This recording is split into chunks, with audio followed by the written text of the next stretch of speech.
Minute আগেও হবে না, 1 মিনিট পরেও হবে না। মানুষ কিন্তু কেউ জানে না যে আমার মৃত্যু কোন জায়গায় হবে, কখন হবে, কবে হবে।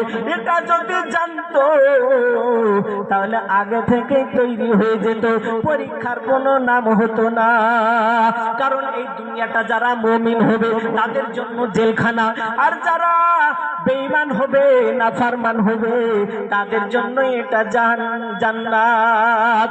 রাসূল কারীম সাল্লাল্লাহু আলাইহি ওয়াসাল্লাম বলেন, আদ-দুনিয়া সিজনুল মুমিন ওয়া জান্নাতুল কাফির। দুনিয়াটা মুমিনদের জন্য জেলখানা। জেলখানা নিজের মতো কিছুই করতে পারবে না।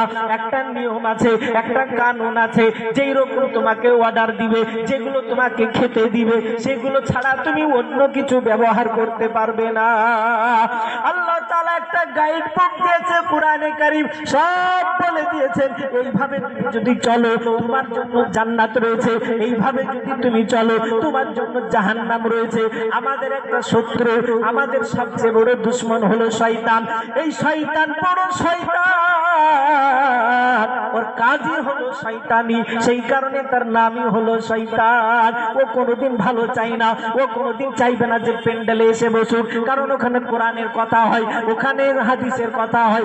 ওখানে বসলে শয়তানে সবসময় সুসুড়ি দিতে থাকবে। শয়তান চাইবে বাজারে ঘুরতে যা, শয়তান চাইবে মেলাতে ঘুরতে যা, শয়তান চাইবে মসজিদে জীবনে যাবি না।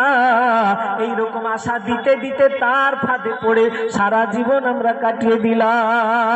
আমি বলছিলাম আমার যখন জবান বন্ধ হয়ে যাবে, আমি আপনি একটু যদি চিন্তা করে দেখি, প্রতিদিন কোনো না কোনো এলাকায় মসজিদের মাইকে এলান হয়, কোনো না কোনো এলাকায় প্রতিদিন ফজরের সময় এলান হয়, অমুক ব্যক্তির মারা গিয়েছে, তার জানাজার নামাজ 10:30টার সময় হাই স্কুলের ময়দানে হবে, গোরস্থানের ময়দানে হবে।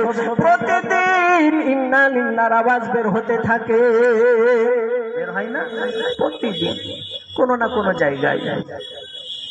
আজকে দেখতে পাই যে যুবক ভাই মনে করছে আমি 40 বছর বাঁচবো, যে যুবক ভাই মনে করেছে আমি 70 বছর বেঁচে যাব, ওই হিসাবে বাইকে চড়ে লালবাগের দিকে রওনা হয়েছে। গৌরীবাগ যেতে যেতে অ্যাক্সিডেন্টে সাদা কাফন প্যাকেট বানিয়ে আবার বাড়িতে চলে আসে।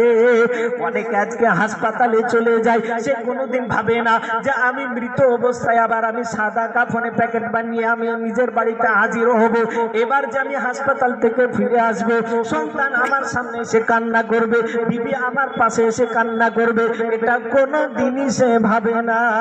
যদি জেনে নিত যে আমাকে হাসপাতাল থেকে সাদা কাপড়ে প্যাকেট বানিয়ে নিয়ে আসবে, সে কোনোদিনই হাসপাতাল যেত না, মনে মনে বলতো বাড়িতেই থেকে মারা যাব। আজকে কত ঘটনা এগুলো আমরা দেখতে পাচ্ছি। যুবক ভাই, গত কয়েকদিন আগে আমি যে হরিহরপাড়া এলাকায় থাকি, ওখানে দেখলাম দুটো বাচ্চা, একটা এত বড় আর একটা 3 বছরের আর একটা হলো 1.5 বছরের। দুটো বাচ্চা রয়েছে। বাপ কলকাতায় চলে গেল, কলকাতায় 10 দিন 15 দিন 20 দিন পর 25 দিনের মাথায় এমন অবস্থায় এসে আবার হাজির হয়ে গেল।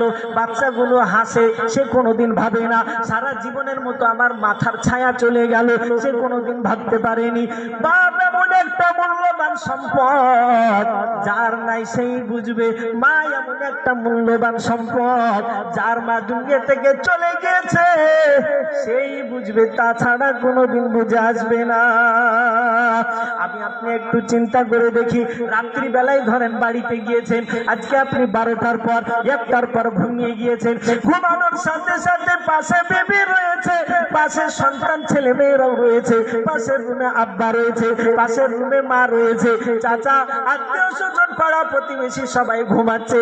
হঠাৎ যদি আমার আপনার বাড়িতে মালাকুল মউত হযরত আজরাইল আলাইহিস সালাতু ওয়াস সালাম এসে হাজির হয়ে যায়, রাত্রে 3টার সময় এসে দরজায় হাজির,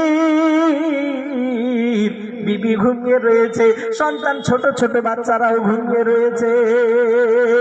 রাত্রিবেলায় কত কথাবার্তা হলো, কত আলোচনা হলো, সব আশা সব স্বপ্ন এখানে শেষ হয়ে যাবে। মালাকুল মউত আসার পরে আর ফিরে যাবে না, খপ করে ধরবে আমার আপনার রূহটা, আমার আপনার জানটা বের করে নিয়ে একদম সোজা আসমানের দিকে চলে যাবে।